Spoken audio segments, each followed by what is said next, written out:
আমি এই ধরনের অনেকজনের সাথে কথা বলেছি। বেশ কয়েকটি মন্দির কর্তৃপক্ষ তারাও জানিয়েছেন তাদেরও মাইক খুলে নেওয়া হয়েছে। মাইকে আজান দিতে পারবে না এই ধরনের কোনো আইনে নাই, তারপরেও নতুন করে আইন নিয়েছে। এটা অরাজকতার পরিবেশ তৈরি করতে চাইছে। মন্দির কর্তৃপক্ষ হোক আর মসজিদ কর্তৃপক্ষ হোক, আমার বক্তব্য একদম স্পষ্ট। যদি কোনো প্রশাসনের কেউ খুলতে আসে বলবেন কি অর্ডার আছে দেখান। যদি তারপরেও পুলিশ বাড়াবাড়ি করে বলবেন আপনারা খুলুন। যেই পুলিশ কর্তা এসে খুলতে যাবে ভিডিওটা করবেন শুধু। সেই পুলিশ কর্তার কি করতে হয় আইনি ভাবে বিকাশ স্যার বলে দিচ্ছে, বুঝে নেবে। কোনো দিনের জন্য মন্দিরের আরতি বলুন, মসজিদের আজান বলুন, কোনো হিন্দু মুসলমানের সমস্যা হয় না। সমস্যা হচ্ছে যারা ধর্মের নামে রাজনীতি করে, রাজনৈতিক কারবারিদের জন্য। এই রাজনীতিতে কারবারিদের ট্যাপে পড়ে কিছু সহজ সরল হিন্দু মুসলমান আজকে জড়িয়ে পড়ছে। আর যদি সাউন্ড পলিউশন বন্ধ করার খুবই ইচ্ছে হয় তাহলে আগে নিদান দেওয়া হোক রাজনৈতিক নেতাদের যে সভা সমিতিগুলোর নামে যে ডিজে বাজিয়ে হই হই করে, তার বিরুদ্ধে কটা অ্যাকশন নিয়েছে।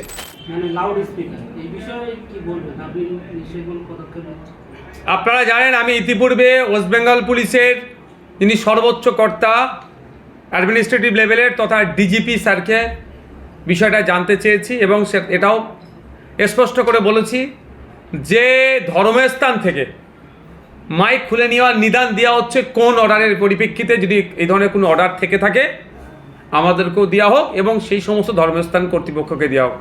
বিশেষ করে আমরা দেখেছিলাম যে খবরটা বেশি প্রচারিত হচ্ছে সেটা হচ্ছে মসজিদ থেকে। কিন্তু আপনাদের জানিয়ে রাখি আমি এই ধরনের অনেকজনের সাথে কথা বলেছি। বেশ কয়েকটি মসজিদ কর্তৃপক্ষ, মন্দির কর্তৃপক্ষ তারাও জানিয়েছেন তাদেরও মাইক খুলে নেওয়া হয়েছে। মাইকে আরতি করতে বারণ করা হয়েছে।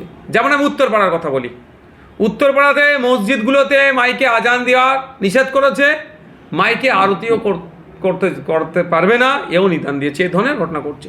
ব্যাপারটা হচ্ছে আমরা যারা ধার্মিক কেন তারা ধর্মাচরণ করতে পারবে না? হ্যাঁ, আর মাইকে আজানের ক্ষেত্রে যদি বলি, স্পেসিফিক কলকাতা হাইকোর্ট থেকে সুপ্রিম কোর্ট পর্যন্ত বলা আছে, মামলা গড়িয়েছিল, সেখানে নির্দিষ্ট করা আছে যে এই ডেসিবেলের নিচে বাজাতে হবে। মাইকে আজান দিতে পারবে না এই ধরনের কোনো আইনে নাই, তারপরেও নতুন করে আইন নিয়েছে। এটা অরাজকতার পরিবেশ তৈরি করতে চাইছে। কারণ আজকে অন্নপূর্ণা যোজনার নিয়ে বর্তমান বিজেপি সরকার ব্যাকফুটে আছে।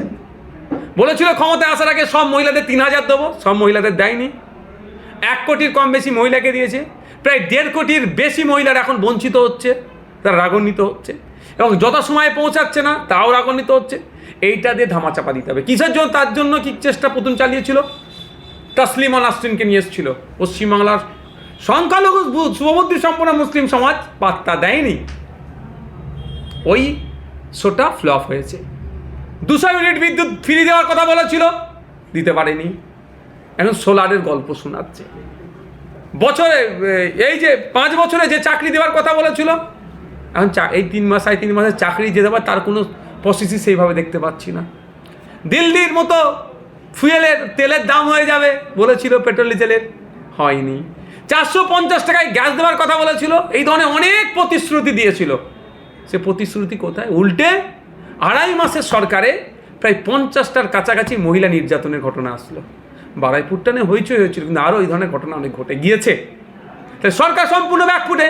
তাহলে ধর্মীয় উন্মাদনা তৈরি করতে হবে, একটা ঠেলাঠেলি একটা পরিবেশ তৈরি হবে, তাহলে এইদিকে সব মানুষ মাইন্ডকে ডাইভার্ট করে দেওয়া হবে। কিন্তু না, সাধারণ মানুষকে বলবো আপনারা আইনকেও হাতে তুলে নেবেন না। মন্দির কর্তৃপক্ষ হোক আর মসজিদ কর্তৃপক্ষ হোক, আমার বক্তব্য একদম স্পষ্ট। যদি কোনো প্রশাসনের কেউ খুলতে আসে বলবেন কি অর্ডার আছে দেখান। যদি ওই একটা অর্ডার দেখাতে পারে 2006 কত লেটেস্ট হচ্ছে 2026-এরই অর্ডার আছে, সেখানেও বলা আছে 4টে জোনে ভাগ করা আছে: industrial area, commercial area, residential area, silence zone. বলবেন যে আমরা এই ডেসিবেলের মধ্যে বাজাচ্ছি। আর অনুরোধ করব সরকার নির্ধারিত পলিউশন ডিপার্টমেন্টের যে নয়েজ পলিউশনের যে রাখা না হয়ে যায়, তার যেটা আছে তার মধ্যে আপনারা রেখে বাজাবেন, কেউ আটকাতে পারবে না। দ্বিতীয় কথা, যদি তারপরেও পুলিশ বাড়াবাড়ি করে বলবেন আপনারা খুলুন। আপনারা খুলতে যাবেন না, বিতর্কে জড়াবেন না। যেই পুলিশ কর্তা এসে খুলতে যাবে ভিডিওটা করবেন শুধু। সেই পুলিশ কর্তার, আমরা তো কোর্টে যাচ্ছি, আমার কোর্টের মামলার মূল উকিল থাকবেন বিকাশ রঞ্জন ভট্টাচার্য স্যার। সেই পুলিশ কর্তার কি করতে হয় আইনিভাবে বিকাশ স্যার বলে দিচ্ছে বুঝে নেবে। কিন্তু আপনারা চাই মন্দির কমিটি হোক, মসজিদ কমিটি হোক, বা যে কোনো ধর্মস্থান কমিটি হোক, অনুরোধ করছি আইন কেউ হাতে তুলে নেবেন না। একটা অরাজকতা তৈরির পরিকল্পনা চলছে, সেই ফাঁদে পা দেবেন না। তার বিরুদ্ধে আইনি লড়াই হবে। আমরা তো মার্কেটে যাচ্ছি, যেখানে অলরেডি ডিক্লেয়ার আছে সুপ্রিম কোর্ট পর্যন্ত যে এই ডেসিবেল, সেখানে আবার নতুন করে কিসে হচ্ছে। সরকার ব্যর্থ হয়েছে সরকার পরিচালনা করতে, সেই জন্য একটা ধামাচাপাদের জন্য এইগুলো করছে। এটা তো কোনো সমস্যা ছিল না, কোনো হিন্দু, সাধারণ হিন্দু বা মুসলমান মন্দিরে ঘন্টা বাজে, মসজিদে আমি বলি একটা কথা, কোনো দিনের জন্য মন্দিরের আরতি বলুন, মসজিদের আজান বলুন, চাই দুর্গা উৎসব বলুন বা মোহরম বলুন, কোনো হিন্দু মুসলমানের সমস্যা হয় না। সমস্যা হচ্ছে যারা ধর্মের নামে রাজনীতি করে, রাজনৈতিক কারবারিদের জন্য। এই রাজনৈতিক কারবারিদের ট্যাপে পড়ে কিছু সহজ সরল হিন্দু মুসলমান আজকে জড়িয়ে পড়ছে। রাজনৈতিক কারবারিদের সমস্যা হচ্ছে, কোনো হিন্দু মুসলমানের সমস্যা হয় না। মন্দিরে কীর্তন হলে কোনো মুসলমানের সমস্যা হয়? মসজিদে আজান হলে কোনো হিন্দুর সমস্যা হয় না? বরঞ্চ মসজিদের আজানের কথা যদি বলি, ফজর হয়ে গেছে, কাজে যেতে হবে আমাকে, ভোর হয়ে যাচ্ছে, একটা আজান মানে আমার লেবার, আমার একটু কাজ শেষ করতে হবে।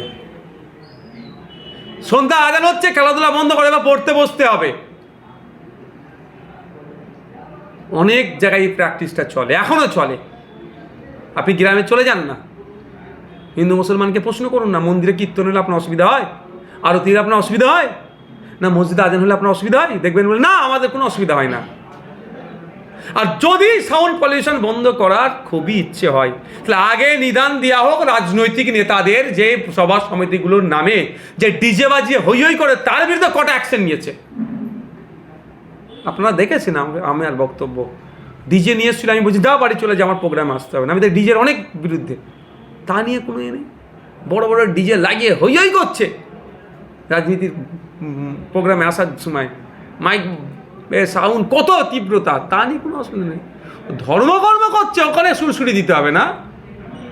এটা ধর্মনিরপেক্ষ রাষ্ট্র, অবশ্যই এখানে ধার্মিকরা যেমন মাথা তুলে বাঁচতে পারবে, যারা ধর্ম মানে না তারাও মাথা তুলে বাঁচতে পারবে, যারা ধর্ম প্র্যাকটিস করে না তারাও মাথা তুলে বাঁচতে পারবে। কিন্তু এখানে ধার্মিকের সংখ্যা বেশি, এটাও সরকারকে মাথায় রাখা দরকার। মুখ্যমন্ত্রী শুভেন্দু অধিকারী বলছে এটা তো আমার বলে লাভ নেই, এটা তো 2020 সালের হাইকোর্টের রায় আছে, এটা মমতা ব্যানার্জির আমলে তো হয়েছে। আমি আবারও আপনাদের বলছি, মিসগাইডেড হবেন না আপনারা। যে প্রশাসন আসবে তাদেরকে বলবেন একটা কথাই, যদি কেউ ডাকে, মন্দির কমিটি হোক, মসজিদ কমিটি হোক, কোনো ধর্মস্থান কমিটিকে, যে আমরা প্রথম কথা আপনাদের কাছে রিকোয়েস্ট করব, যে 3টে এরিয়া আছে, industrial area, commercial area, silence zone, আর হচ্ছে রেসিডেন্সিয়াল এরিয়া, ওখানে ডে আর নাইট ভাগ করা আছে। ডে নাইটটা কেমন আছে? সকাল 6টা থেকে রাত 10টাকে এটা ডে বলা হচ্ছে, রাত 10টা থেকে সকাল 6টাকে এটা নাইট টাইম বলা হচ্ছে। তো এই যে আইন আছে, আইনের মধ্যে চালাবেন। মাইক বন্ধ করে, মাইকে চালানো যাবে না, কোনো আইনে বলা নেই। তাহলে উনি যদি ও কথাই বলেন, প্রশ্ন সাংবাদিকদের করা দরকার ওনাকে, যে আপনি তাহলে মাইক খুলে নেওয়ার কথা বলছেন কেন? অলরেডি কলকাতা হাইকোর্টে মাইকে আজান বন্ধের জন্য মামলা হয়েছিল। কলকাতা হাইকোর্ট কি বলেছে? সুপ্রিম কোর্টে মামলা হয়েছিল, কোনো জায়গায় মাইক খোলার কথা বলা হয়নি, বলা হয়েছে কি সাউন্ডকে কন্ট্রোল করার। এবার হচ্ছে প্রশ্ন, কেউ যদি সাউন্ড না কন্ট্রোল করে তাহলে কি হবে? তার জন্য আইন আছে, ফাইন হবে, জেল জরিমানা যা আছে হবে। এনভায়রনমেন্ট প্রোটেকশন অ্যাক্ট 1986 আছে, তার আন্ডারে ফাইন হবে, বা আর যেগুলো যা আছে সেগুলো হবে। ব্যাপারটা হচ্ছে, আবারও বলছি, এটা পলিটিক্স হচ্ছে। সরকার যে প্রতিশ্রুতিগুলো দিয়েছিল পূরণে ব্যর্থ হয়েছে, তার জন্য এই ধরনের করছে। একটা কোনো মন্ত্রী তো দেখলাম, তিনি তো মনে এই ধরনের আবার বলেছেন যে সরকারি এই ধরনের কোনো নির্দেশনা নেই, মাইক জোর করে খুলিয়ে দেওয়ার, এই ধরনের কিছু একটা বলেছে মনে হয় কোনো একটা মন্ত্রী বলে। তাহলে বুঝতে পারছেন, এগুলো একটু বুঝতে হবে আমাদেরকে। কোনো একটা না কোনো জায়গা থেকে একটা বাংলায় একটা বিশৃঙ্খলা তৈরি করার চেষ্টা চলছে। সেই ফাঁদে আমরা ধর্মপ্রাণ মুসলমান, হিন্দু নির্বিশেষে যে কেউ আছে ধর্মপ্রাণ মানুষ, এই ফাঁদে আমরা পা দেবো না। আইনি লড়াই করব, আর সময়ে গণতান্ত্রিক প্রক্রিয়ায় ভোটে এদের জবাব দেবো। বাংলায় তসলিমা নাসরিনকে আনা হলো, তিনি বাংলার মাটিতে দাঁড়িয়ে বলছেন যে মাদ্রাসায় জিহাদি উগ্রপন্থীরা তৈরি হয়, কি বলবেন বিষয়টা? দেখুন, এটা নিয়ে অনেকবার অনেকে বলেছে, আর দুটো কথা বলবো, দুটো কথা। প্রথম কথা হচ্ছে, একটা ডিবেট করা হোক, ওদেরকে উল্টো দিকে বসান, আমাকে এক উল্টো দিকে বসান, এই সমাধান যদি চিরতরার জন্য শেষ করতে হবে, তাহলে ওদেরকে এক্সপোজ করি। আমি বলবো একটা দেবো, নাম দেবো, ওনারা আবার একবার বলবেন অনেকজন বলে এটাকে শুধু বাজার গরম করতে চাইছে, হিংসা ছড়ানোর জন্য তো বলেছে। আরে আচ্ছা আচ্ছা, মুসলমান নয়, নন মুসলিম মানুষজন, আইকনিক যারা ভারতবর্ষের কোনায় কোনায় যাদের চর্চা হচ্ছে, ভারতের বাইরে যাদের নিয়ে চর্চা হচ্ছে, সেই সমস্ত মানুষের মাদ্রাসা থেকে তেনারা পড়াশোনা করেছে। নন মুসলিম মুসলমানদের কথা বলছে না, শুধু হিংসার বশীভূতে কথা বলছে। দ্বিতীয় কথা হচ্ছে এদেরকে আপনারা পাত্তা দেবেন না। যত যুক্তি তর্ক দিয়ে বলবেন এরা দেখবেন সে বলে যাবে। পাত্তা দেওয়া বন্ধ করে দেন, এদের খবর দেখানো বন্ধ করে দেন, দেখবেন সব ঠান্ডা মেরে যাবে। যেভাবে মিডিয়া থেকে রাজ্যের মুখ্যমন্ত্রী বিনা আমন্ত্রণে তাকে সম্বর্ধনা দিতে কেন বলুন তো এইটাই তো হচ্ছে পলিসি, এইটাই তো অবজেক্ট করে সাবজেক্ট তৈরি করতে চাইছে। আপনি মুসলিম সমাজের মানুষ, উনি মুসলিম সমাজের মানুষ, দুটো ক্ষিপ্ত হয়ে দুটো কথা বলবে, কিন্তু শেখ ঘুরে বালি যোগ্য জবাব দিয়েছে। মুসলিম সমাজের মানুষ ঘুরে তাকায়নি, কে সাসলিমান নাসরিন এরকম একটা ভাব দেখিয়েছে। দেশের নেতা মন্ত্রীদের অপমান করলে, ছোট বড় কথা বললে জেল জরিমানা হচ্ছে, অথচ আমাদের দেশের নেতাজি সুভাষচন্দ্র বসুকে ফরওয়ার্ড ব্লকের গুন্ডা বলে তোকমা দেওয়া হচ্ছে। শুধু তাই, গুন্ডাদের দল, গুন্ডা পাঠিয়েছিল এরকম ধরনের কথা বলে বকলামে গুন্ডাদের দলই বুঝাচ্ছে। আর এক এমপি, রাজ্যসভার এমপি, তিনি ব্রিটিশের দালাল বলেছেন। আপনার আমাদের যে ফৌজ তৈরি হয়েছিল আজাদ হিন্দ বাহিনীকে কটাক্ষ করেছেন, এবং বিভিন্ন সোশ্যাল মিডিয়া দেখছি এই ছবি করে ওনার ছবিকে বিকৃতি করে অপমান করছে। আচ্ছা, কোথায় মোদিজির নামে কেউ সমালোচনা করলে ধরে জেলে ভরে দাও, নেতাদের নামে, বিজেপি নেতাদের নামে সমালোচনা করলে ধরে ভরে দাও, আর দেশ নায়ক নেতাজির নামে এত বড় আস্পর্ধা থেকে পাচ্ছে। বিজেপির অবস্থান কোথায় আমি জানতে চাই, পশ্চিমবাংলা সরকারের অবস্থান কোথায়। আমি এই বিষয়টা নিয়ে আগামী দিনে কি মুভমেন্ট করছি আইনসভার মধ্যে খুব তাড়াতাড়ি দেখতে পাবেন। আমি আমার দিক থেকে আমার ক্ষমতা অনুযায়ী মুভমেন্ট করব। আমি অবাক হয়ে যাচ্ছি। আমি সমগ্র বাঙালি সমাজের মানুষের কাছে বার্তা দিতে চাই যে আজকে বাংলার মাটিতে দাঁড়িয়ে বাঙালিদের বীর পুরুষ নয়, ভারতের বীর পুরুষ দেশ নায়ক আমাদের নেতাজি সম্পর্কে যারা এই ধরনের বলার সাহস পাচ্ছে কোথায়? আপনি বিজেপি করতে পারেন, আপনি তৃণমূলের বিরোধী হতে পারেন, আপনি আইএসএফের বিরোধিতা হতে পারেন, যা আপনার রাজনৈতিক পরিচয় থাকুক, কিন্তু নেতাজিকে যখন অপমান করছে, নেতাজি আর কোনো রাজনৈতিক দলের সম্পদ, সবার আমাদের সম্পদ, আপনি কি করে চুপ থাকতে পারছেন? ও আপনার দল বিজেপি আছে, ক্ষমতায় আছে বলে আপনি চুপ আছেন? তাহলে আপনি নেতাজির থেকেও, নেতাজির কন্ট্রিবিউশনকে আপনি ভুলে যাচ্ছেন। তাই অনুরোধ করব, প্রতিবাদ করুন, সোচ্চার হন। দেখেছি ফেসবুকে বেশ কিছু মানুষজন প্রতিবাদ শুরু করেছে, দিকে দিকে প্রতিবাদ হোক, তাদের বিরুদ্ধে পুলিশ অ্যাকশন নিতে বাধ্য হবে। আর বিজেপি সরকারকে বলবো, আপনার প্রশাসন এখনো সুমোটো করছে না কেন, এর জবাব কিন্তু আগামী দিন আপনাদের দিতে হবে। আমরা দেখলাম বিধানসভায় হিসাবে দাবি করেন, কিন্তু দেখা যাচ্ছে আসামে হিন্দুদের পাশে একজন মুসলিম গিয়ে দাঁড়াচ্ছে। আমি শুনি, বিজেপি হিন্দুদের রক্ষাকর্তা নয়, বিজেপি হচ্ছে কর্পোরেট পুঁজিপতিদের রক্ষাকর্তা হিসাবে পালন হয়। শুধু নামকাস্তে হিন্দু হিন্দু করতে হবে, নাহলে এই ভোটটা পাওয়া যাবে না। আপনি যে ক্ষতিগ্রস্ত হয়েছে ম্যাক্সিমাম রাজ্যে দেখুন, আরাবল্লী যে ভ্যালি, আরা ভ্যালি যদি যে ধ্বংস করতে যে অপচেষ্টা চালাচ্ছে, ক্ষতিগ্রস্ত কারা হতো? আশপাশে যে কটা রাজ্য আছে সংখ্যালঘু মুসলমানদের ওদের পার্সেন্টেজ কত, কারা ক্ষতিগ্রস্ত? ম্যাক্সিমাম সংখ্যাগুরু হিন্দু সমাজ হতো। ফরেস্ট রাইট অ্যাক্ট অ্যামেন্ডমেন্ট করে যেটা আদিবাসীদের ক্ষমতা কেড়ে নিতে চাইছে, আদিবাসীকে জোর করে ওরা নিজেদের দিকে কেড়ে টানতে চাইছে। আসামে বন্যা শুরুতে, সারা দেশও দেখুন না, নিটের পেপার লিকে ক্ষতিগ্রস্ত সব থেকে বেশি কারা হয়েছে সংখ্যার অনুপাতে যদি আপনি দেখেন। এরা হিন্দুদের নয়, বিজেপি হচ্ছে কর্পোরেট পুঁজিপতিদের। আমার কথা রেকর্ড করে রাখুন, এরা হিন্দুদের জন্য নয়। বিধানসভায় দাঁড়িয়ে মুখ্যমন্ত্রী বারবার একটা কথা বলতেন যে এই নেতা এই মন্ত্রীদেরকে আমি গুন্ডা দমন আইনে জেলে ভরবো, অথচ কলকাতা হাইকোর্ট এই গুন্ডা দমন আইনটা রাষ্ট্রপতির মদত না পাওয়ার কারণে খারিজ করলো। কি বলবেন, একটা আমাদের রাজ্যের মুখ্যমন্ত্রী সে এই কথাটা বলতে পারে? শুনুন, বিধানসভার ফ্লোরে দাঁড়িয়ে একটা অসত্য কথা বলা যায় না, যত সংসদের রীতি অনুযায়ী বলা যায় না। দ্বিতীয় কথা হচ্ছে, কোনো বিল বিধানসভা থেকে পাস, লোকসভা থেকে পাস হওয়া মানেই সঙ্গে সঙ্গে আইন হয় না। যে বিলটা পাস হলো, রাষ্ট্রপতির সই হলে তারপরে আইনে পরিণত হয়, তাতে একটা টাইম লাগে।